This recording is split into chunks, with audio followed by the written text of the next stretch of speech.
तुम्हें जो लोग गलत दिख रहे हैं ना आज, मैं सच कहता हूँ, जब तुम बहुत ज़्यादा गहन आध्यात्म में प्रवेश कर जाओगे ना, जब तुम्हारे हृदय में इतने ज़्यादा मेरा अंश बस जाएगा ना कि निंदा या कोई चीज़ गलत के लिए जगह नहीं रहेगी, उस दिन तुम्हें पता चलेगा कि ये लोग भी गलत नहीं है।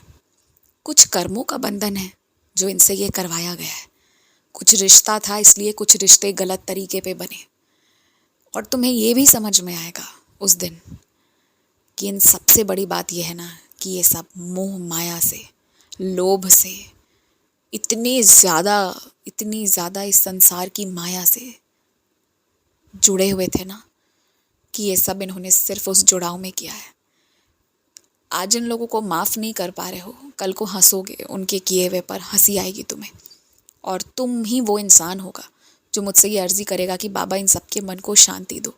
देखो एक बात बताओ, जो लोग ये टोना टोटका करते हैं या फिर अपने चरित्र की आहुति दे देते हैं सिर्फ इसलिए कि सफलता पाना है, जल्दी से किसी चीज़ को पाना है, अगर तुम ध्यान से देखो ना तो ये लोग बहुत बेचैन हैं। इन्हें ना, जैसे तुम्हें तुम्हारे साईं पर भरोसा है ना, इस तरह इनके जीवन में कोई साईं नहीं है, इनके जीवन में कोई इनका है नहीं। इन्हें अपने धर्म पर भरोसा नहीं है, इन्हें उस ऊपर वाले के होने पर भरोसा नहीं है। और भरोसा नहीं होने के कारण ही ना ये लोग बहुत बेचैन हैं और बेचैनी में आकर अपने भविष्य को सुधारने के चक्कर में अभी वर्तमान में इतनी बड़ी गड़बड़ी कर देते हैं जिसका दाग पूरे जीवन उनके साथ रहेगा। तुम जैसे लोगों से वो नज़रें उठाकर बात नहीं कर पाएंगे। तुम्हें इन सबसे ज़्यादा लेना देना नहीं होना चाहिए, सिर्फ इतना समझना ज़रूरी है कि इन सब के बाद तुम किसी को सही किसी को गलत ये सब छोड़ दो सोचना। हर इंसान वही कर रहा है जो उससे करवाया जा रहा है, तुम ये बात याद रखो। थोड़ा सा अब ऊपर उठने का समय आ गया है, थोड़ा ऊपर उठकर सोचो।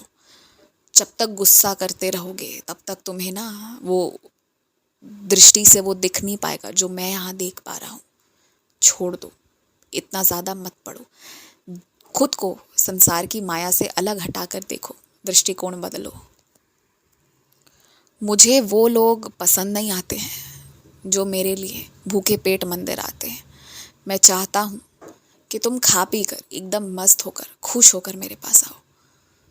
मैं जहाँ चाहता हूँ कि तुम आराम से रहो, मेरे भरोसे पर रहो, वहाँ तुम मेरे लिए हठ योग करते हो, कष्ट लेते हो और मुझे समझ नहीं आता कि मैं करूँ तो करूँ क्या तुम्हारा।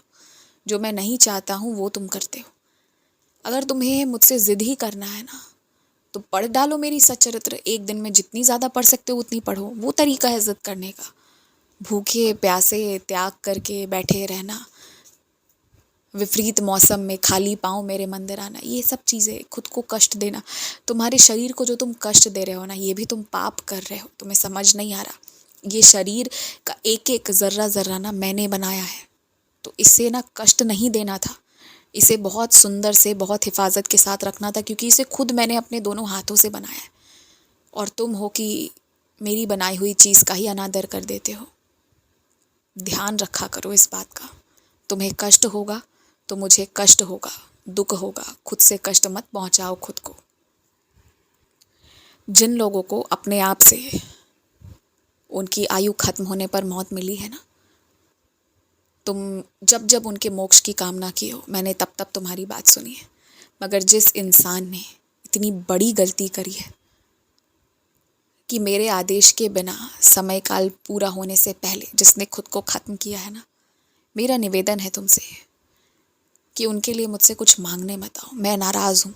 और हर वो इंसान जो मेरे रास्ते से अलग हटकर खुद को कुछ चंद दुख के कारण ख़त्म कर लेता है या करना चाहता है ना, वो यदि मेरा भक्त भी रहा है फिर भी मैं उसे स्वीकार नहीं करता, क्योंकि वो पाप है खुद को खुद ख़त्म करना। वो बहुत बड़ा पाप है, क्योंकि बहुत चीज़ें जुड़ी हुई थी, पर अब वो जो तुमसे जुड़ी हुई चीज़ें थी वो सारा चक्र को तुमने तोड़ दिया है। तो बस एक वहाँ पर है ना कि मुझसे अर्जी मत लगाओ उनके मोक्ष की। मैं नहीं दे रहा मोक्ष, मैं वो तभी दूंगा जब वो अब उस रूप में अपना वो कर्म काट लेंगे। थोड़ा समय लगेगा। तुम प्रार्थना जारी रखो और ये विश्वास रखो कि आज भी वो जहाँ हैं वो सही जगह पर हैं। क्योंकि मैं अपने बच्चों से नाराज़ तो हो जाता हूँ कभी कभी, उनकी कुछ ऐसी हरकतें होती हैं, लेकिन फिर भी मैं उनका अच्छा ही सोचता हूँ, भला सोचता हूँ। तो आज भी वो जहाँ हैं उनकी भलाई हो रही है, इसलिए तुम चिंता छोड़ दो। बस अभी कुछ और अर्जी मत करो, शांत रहो। और जो बहुत कष्ट में है ना, उसकी पीड़ा अब बहुत जल्दी दूर होने जा रही है, देख लेना तुम। खुश रहो, आगे बढ़ो।